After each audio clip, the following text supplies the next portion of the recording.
In 1980, a man named John Burgess, who had lost over $750,000 while gambling, attempted to extort money from Harvey's Resort Hotel in Nevada by planting one of the most sophisticated homemade bombs the FBI had ever seen. Disguised as a copy machine and weighing over 1,000 pounds, the device was placed on the second floor of the casino along with a ransom note demanding $3 million. The FBI evacuated the building and spent hours trying to disarm the bomb, but when they attempted to disable it using a controlled charge, the entire device detonated. The explosion damaged much of the building and caused over $18 million in damage, but miraculously no one was killed. Burgess was later arrested, convicted, and died while in prison. While filming Black Panther and other Marvel movies, Chadwick Boseman was secretly undergoing intensive treatment for stage 3 colon cancer, enduring surgeries and constant chemotherapy between shoots. Even most of the cast and crew had no idea that Chadwick was sick. He kept his diagnosis completely private, sharing it only with a small circle of family, his producing partner, and a few close confidants. Despite the pain and exhaustion, Boseman still continued to visit children with cancer at St. Jude's Hospital. Many of the kids he visited passed away before Chadwick did, never knowing that their hero was also fighting the same battle. In November of 1990, Life magazine published this haunting photo of AIDS activist David Kirby on his deathbed, surrounded by his grieving family in an Ohio hospital. Captured by photographer Therese Frere, the image became known as the photo that changed the face of AIDS. It humanized the epidemic at a time when stigma and fear were rampant, showing the devastating personal toll of the disease. With his family's consent, the photo was shared globally, sparking empathy, outrage, and awareness, ultimately helping to shift the public perception of AIDS. In 2020, Canadian actor Ryan Grantham, known for his roles in Riverdale and Diary of a Wimpy Kid, shot and killed his 64-year-old mother while she was playing piano in their home, then filmed the aftermath on a GoPro. Grantham then packed his car with guns, ammunition, Molotov cocktails, and a map to Prime Minister Justin Trudeau's residence, allegedly planning to assassinate him. But instead, he drove to a police station and turned himself in. During the trial, it was revealed that Grantham was suffering from severe depression and suicidal thoughts. He pleaded guilty to second-degree murder and was sentenced to life in prison with a possibility of parole in 14 years.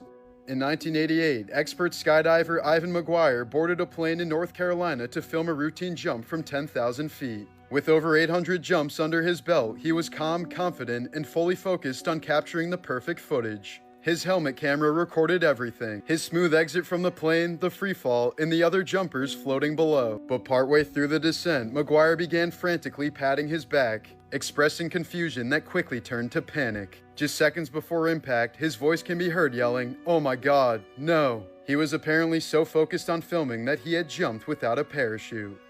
In 2019, Daniela Lace left a Marilyn Manson concert in Ontario while heavily intoxicated and drove the wrong way down a residential street, crashing into a home and rupturing a gas line. 15 minutes later, the house exploded, destroying 4 homes, injuring 7 people including first responders, and causing an estimated $10 to $15 million in damage. Lace was sentenced to 3 years in prison after pleading guilty to impaired driving causing bodily harm. In a bizarre twist, she and her father later sued the concert venue's alcohol vendor, claiming they were responsible for overseeing her and allowing her to drive drunk. The Bodies exhibit, which displays real human cadavers preserved through plastination, has long been shrouded in controversy due to allegations that many of the bodies were sourced from Chinese prisons without consent. Human rights groups believe that some of the corpses may belong to executed prisoners or political dissidents, including members of persecuted groups like Falun Gong. In 2008, the exhibit's parent company was forced to admit that it couldn't verify the origins of the bodies, posting a disclaimer that some remains may have come from Chinese prisoners. Visitors may unknowingly be viewing the dissected bodies of people who died under horrific conditions. In July of 2023, Australian woman Erin Patterson invited her ex-in-laws and their relatives over for lunch, serving them a homemade beef Wellington laced with one of the deadliest fungi on Earth, death cap mushrooms. Within a few days, 3 of them were dead from agonizing organ failure, and a 4th barely survived after a liver transplant. Patterson claimed it was a tragic accident, but investigators found damning evidence, including a food dehydrator tied to the poison and inconsistent stories about where the mushrooms came from. She was recently convicted of 3 counts of murder and likely faces life in prison. In the mid-1800s, women across the Western world wore massive crinolines, hoop skirts that ballooned outward in all directions, often made from highly flammable fabrics like cotton. The size made them elegant but deadly. They caught fire easily near candles or fireplaces, and the sheer width made them nearly impossible to escape the flames. Within just 2 months in 1863, 19 English women burnt to death after their dresses caught fire. By the end of the decade, more than 3,000 people had died as a result of crinoline fires. In 2013, Caleb McGilvery, aka Kai the hatchet-wielding hitchhiker, went viral after a wild TV interview where he described stopping an attacker with a hatchet, shouting, "Smash! Smash! Smash!" But just a few months later, he was arrested for the murder of 73-year-old lawyer Joseph Galfy in New Jersey. Galfy was found beaten to death in his own home, as Kai had reportedly punched, kicked, and stomped him until he died. Kai claimed it was self-defense after being drugged and sexually assaulted, but prosecutors said there was no evidence in his favor. He was convicted of first-degree murder in 2019 and sentenced to 57 years in prison. In 2014, Jose Salvador Alvarenga was rescued after surviving 438 days lost at sea, a journey that began when his fishing boat was blown off course in Mexico. He drifted over 6,000 miles across the Pacific in a small boat, surviving by eating raw fish, turtles, and seabirds, while drinking rainwater, turtle blood, and his own pee. When he finally washed ashore in the Marshall Islands, he was sunburnt, emaciated, and clutching a knife in terror. Though his story was initially met with skepticism, experts later confirmed it was entirely plausible, setting the record for the longest solo survival at sea by far. January of 2024, 29-year-old Nolan Arbaugh became the first human to receive a Neuralink brain implant after being paralyzed in a diving accident. Though the surgery was celebrated as a milestone, things quickly unraveled. 85% of the device's threads retracted from his brain, crippling its function. Neuralink scrambled to deploy emergency software fixes just to keep it working, allowing Nolan to play chess and move a cursor with his thoughts. The surgery carried serious risks, including infection, brain damage, and long-term complications. Arbaugh's implant was never removed, and the company hasn't disclosed the full extent of its ongoing effects.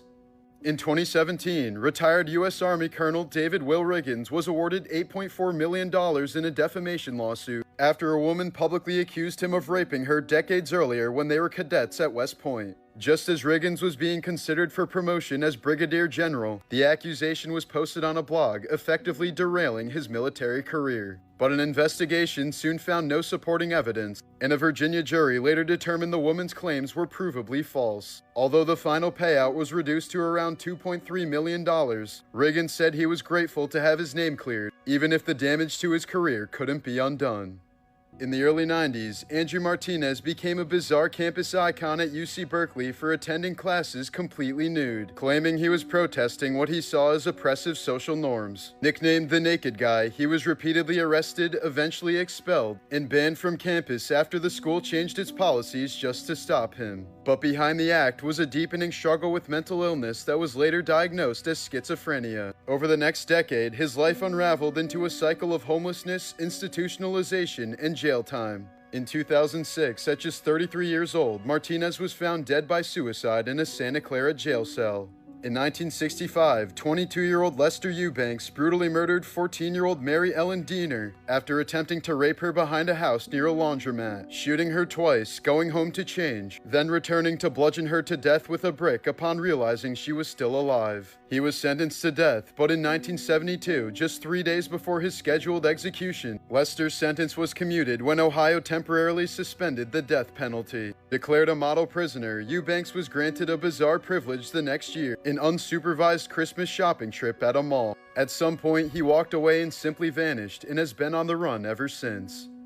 Tila Tequila was one of the internet's first ever influencers, rising to fame on MySpace before landing an MTV dating show that made her a household name. But after the spotlight faded, her life spiraled into chaos, marked by heavy drug use, mental breakdowns, and increasingly disturbing behavior. She once claimed to have died and been resurrected, called herself the Queen of the Alt-Right, and posed in Nazi uniforms giving the Hitler salute in front of Auschwitz. After being banned from several platforms including Twitter and Facebook, Tila later declared herself a celestial being who was sent here to destroy Satan. In 1967, Singapore was gripped by a bizarre mass panic known as Coro, or genital retraction syndrome, where thousands of men became convinced their schlongolians were shrinking into their bodies and that they would die if it vanished completely. Fueled by rumors that tainted pork was to blame, hospitals were flooded with terrified men clutching their groins, some even using clamps or strings to hold it in place. Over 400 cases were reported within just a few days. Pork sales plummeted, and public health officials had to step in to calm the chaos.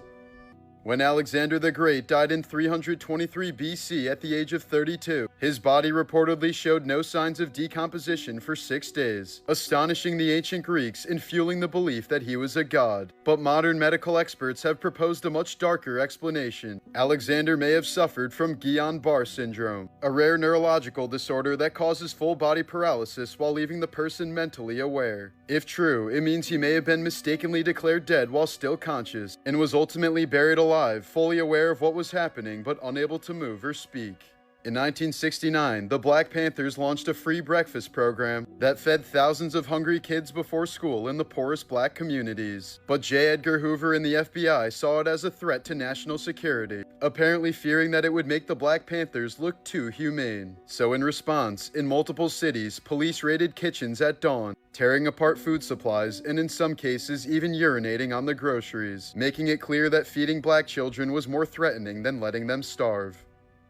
In the 1990s, Belgium was shaken by the horrific case of Marc Dutroux, a convicted predator who, after early release from prison, built a hidden soundproof dungeon beneath his home. In 1995, he kidnapped two 8-year-old girls named Julie and Melissa and locked them inside the chamber. Later that year, he was jailed for several months after stealing a car and left the girls trapped in the basement. Dutroux claimed he told his wife to feed them, but she never did, and the girls slowly starved to death in total darkness. When police finally searched the home 1 year later, they found their bodies buried in the yard along with 2 more victims, teenage girls that Dutroux had drugged, abused, and murdered. Investigators had previously searched the home but missed the hidden cell, ignoring repeated warnings and reports of screams from neighbors. The public was completely outraged as over 300,000 people marched silently through Brussels in what became known as the White March, Belgium's largest protest since World War II. In August of 2004, 21-year-old Josh Hutcherson and his longtime friend 23-year-old Frankie Brome spent the night drinking at a bar in Georgia. On the drive home, Brome leaned his head outside the passenger side window, apparently to get some fresh air. At the same time, Hutcherson, heavily intoxicated with a blood alcohol level around 0.22, veered off the road and struck a support wire for a telephone pole, decapitating Brome instantly. Apparently unaware of what had happened, Hutcherson drove more than 10 miles home, parked the truck with Brome's headless body still inside, and went to bed.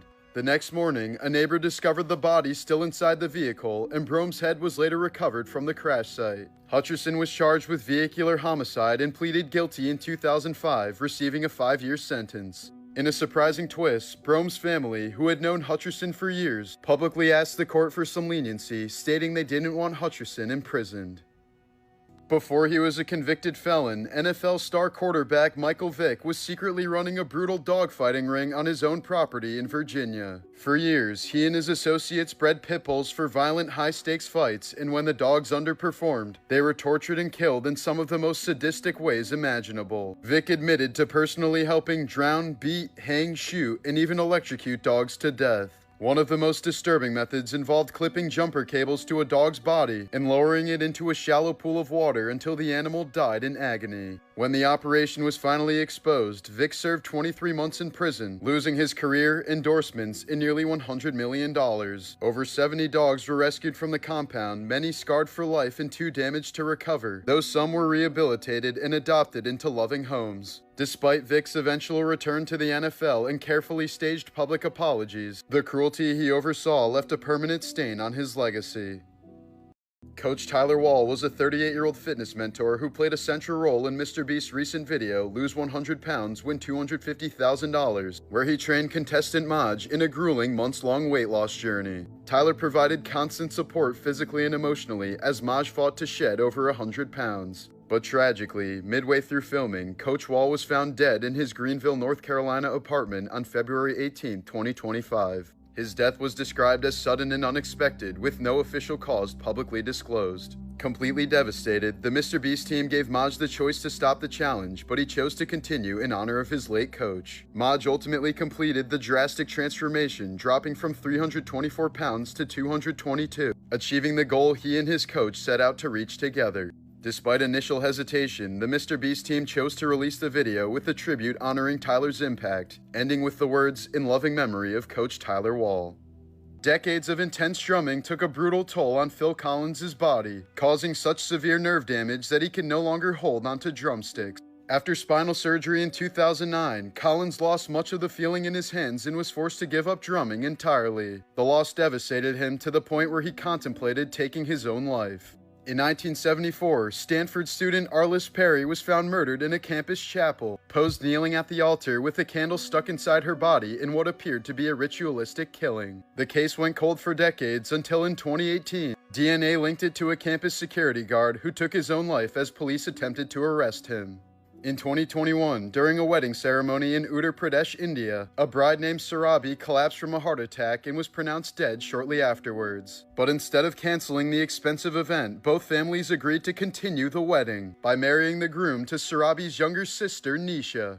The ceremony went on while Surabhi's body was placed in another room in the house. The incident shocked many and was confirmed by local news and relatives, who watched in total disbelief as a wedding and funeral unfolded under the same roof. Mark Hoffman was a skilled forger who gained notoriety in 1980s Utah by selling fake historical documents, many of which targeted early Mormon history. His most infamous creation, the Salamander Letter, falsely claimed that Joseph Smith's divine revelations involved a magical salamander, casting the origins of the Latter-day Saints Church in a bizarre and controversial light. Hoffman sold these forgeries for tens of thousands of dollars, duping collectors, historians, and even high-ranking church officials. But as demand grew, he began accepting payments for documents he hadn't yet forged, falling deep into debt. When clients started questioning delays in authenticity, Hoffman resorted to violence, killing 2 people with homemade bombs before accidentally injuring himself while attempting to plant a third. Although mangled, he survived and later pled guilty to murder and fraud.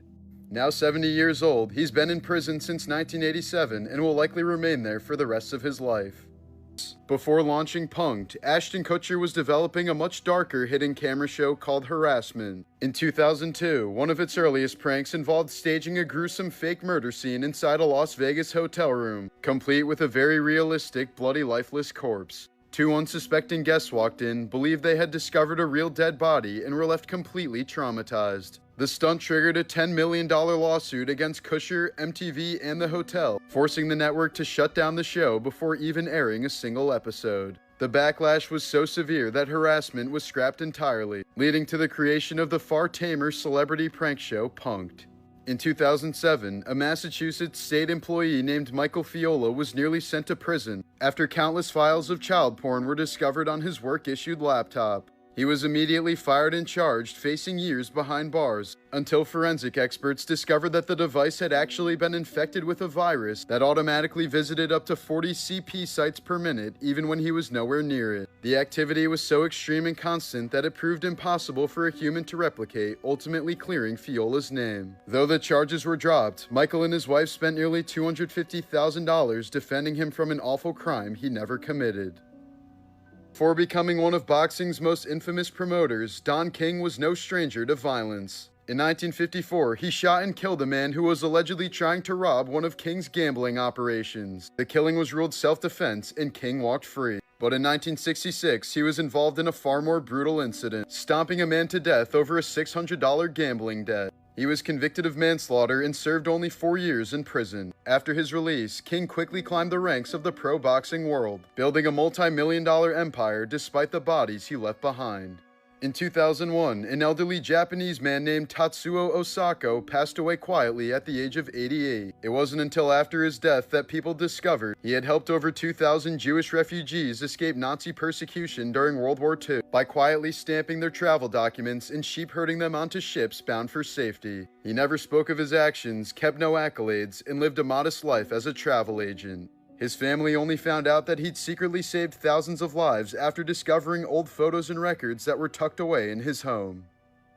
Tara Correa McMullen was a rising young actress best known for playing a gang-affiliated teen on Judging Amy. But in a cruel twist of fate, her real life began to mirror her on-screen role. At just 16, she started dating a 26-year-old member of the Crips and moved into gang territory in Inglewood, California. In 2005, she was gunned down outside of her apartment in a gang-related shooting, struck multiple times and left to die on the sidewalk. The man who killed her was later sentenced to 5 consecutive life terms without parole.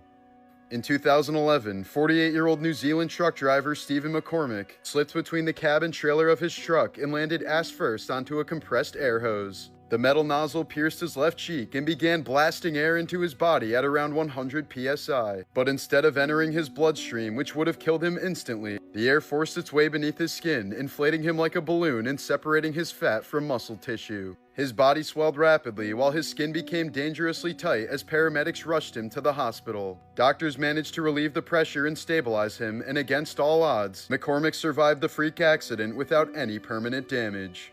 In 2021, 16-year-old Kennedy Littledyke was ejected from her car during a high-speed crash in Idaho, miraculously landing on a 30-foot-high power line dangling upside down by her now broken leg. The pressure from the wire pinched her femoral artery, preventing her from bleeding out, while an electrical burn cauterized another wound in her neck. She hung there for about an hour until rescuers finally cut the power and freed her. Despite having 21 surgeries and losing her leg, Kennedy miraculously survived, and now shares her story and journey to recovery to inspire others online. In 2020, 16-year-old promising soccer player Alexander Gomez was tragically shot and killed by police in Mexico after officers allegedly mistook him for a criminal when he was riding his motorcycle to buy a soda. The killing sparked national outrage and drew attention to police violence in Mexico.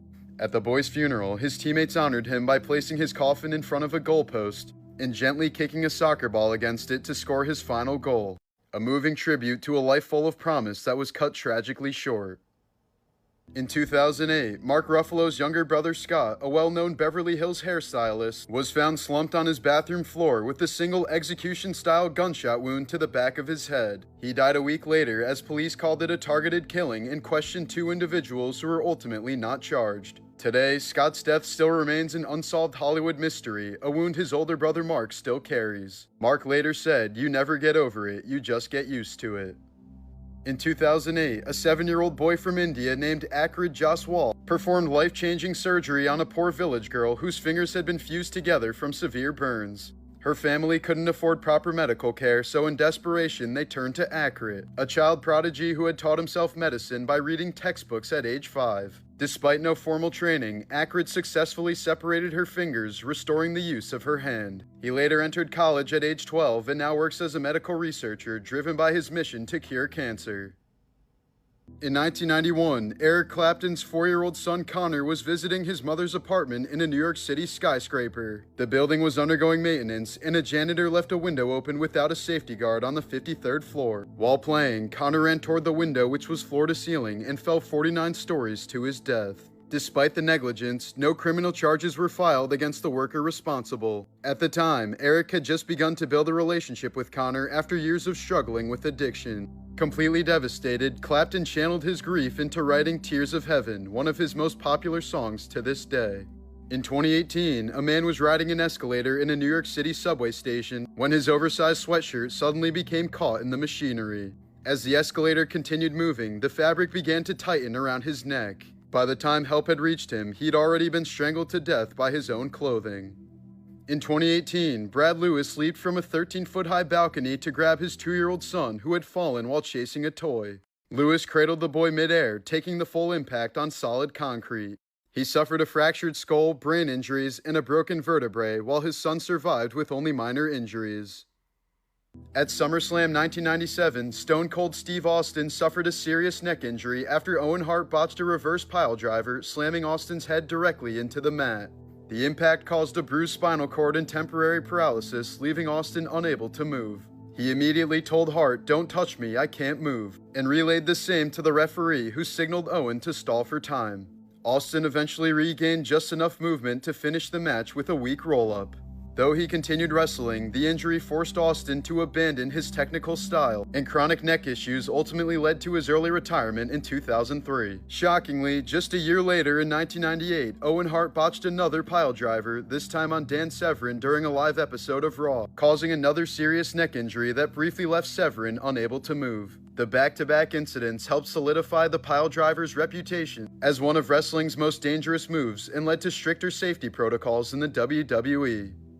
Mexican painter Frida Kahlo's life was a haunting mix of brilliance and suffering. After contracting polio at age 6, classmates called her Frida the Cripple. At 18, she was nearly killed when a steel handrail impaled her during a bus crash, entering through her pelvis and exiting her abdomen. Her spine, pelvis, collarbone, and foot were completely shattered. She endured over 30 brutal surgeries, spent months in body casts, and painted while bedridden. Frida later suffered 5 to 7 miscarriages as a result, with one nearly killing her from blood loss, and she captured the horror in disturbing works like Henry Ford Hospital, showing herself naked, bleeding, and surrounded by a floating fetus and surgical tools. Later on, gangrene took her leg, only deepening her depression. She filled her diary with dark images and wrote, "I am not sick, I am broken." Though officially ruled a pulmonary embolism, many believe she intentionally overdosed at 47. Her final diary entry read, "I hope the exit is joyful, and I hope to never return."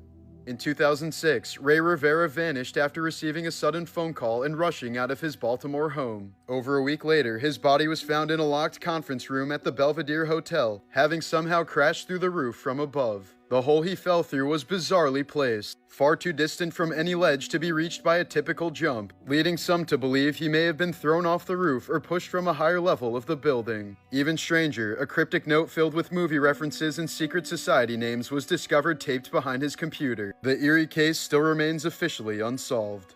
Just recently, paranormal investigator Dan Rivera was found dead in his hotel room while on the Devils on the Run tour in Gettysburg, Pennsylvania. Best known for touring with the infamous Annabelle doll from The Conjuring, the 54-year-old had spent years investigating haunted locations and was a prominent figure in the New England Society for Psychic Research. His sudden death with no signs of foul play has fueled eerie speculation, given his close proximity to one of the world's most notorious possessed objects. As of now, the cause of death remains unknown, as Rivera's mysterious end has only deepened the legend surrounding Annabelle. Ted Cassidy, best known for playing Lurch in the original Addams Family, was 6 feet 9 inches tall. He died from a botched surgery to remove a tumor from his heart, which resulted from the condition of acromegaly that caused his iconic voice, facial structure, and towering height. After leasing the World Trade Center just weeks before 9/11, Larry Silverstein filed an insurance claim arguing that the attacks on the Twin Towers constituted 2 separate terrorist events, entitling him to double the $3.5 billion per occurrence payout. The case went to court, where the court agreed with Silverstein for 9 of the 20 insurance companies, forcing them to pay double. In total, Silverstein received around $4.55 billion for the collapse of the World Trade Center. In 1991, 5 young boys vanished while searching for salamander eggs on a mountain in South Korea, earning them the nickname the Frog Boys. Despite a massive nationwide search, their remains weren't discovered until 2002, just a few miles from where they disappeared. Initially ruled as deaths by exposure, an autopsy revealed that 4 boys had suffered blunt force trauma to the head and 1 had a gunshot wound. Even more unsettling, their clothes were found tied together with bullets wrapped in them. The site was suspiciously close to a military training zone, but police refused to investigate any military involvement. No one has been held accountable to this day. In 2014, comedian Tracy Morgan was critically injured in a car crash on the New Jersey Turnpike when a Walmart tractor-trailer suddenly slammed into his limo van. The collision killed his close friend and fellow comedian James McNair and left Morgan with a broken femur, broken ribs, broken nose, and a traumatic brain injury. Doctors initially feared he might not survive, and he remained in a coma for over a week. The truck driver had reportedly been awake for more than 24 hours, prompting Morgan to sue Walmart for negligence. The company ultimately settled the lawsuit outside of court, and Tracy has publicly forgiven the driver.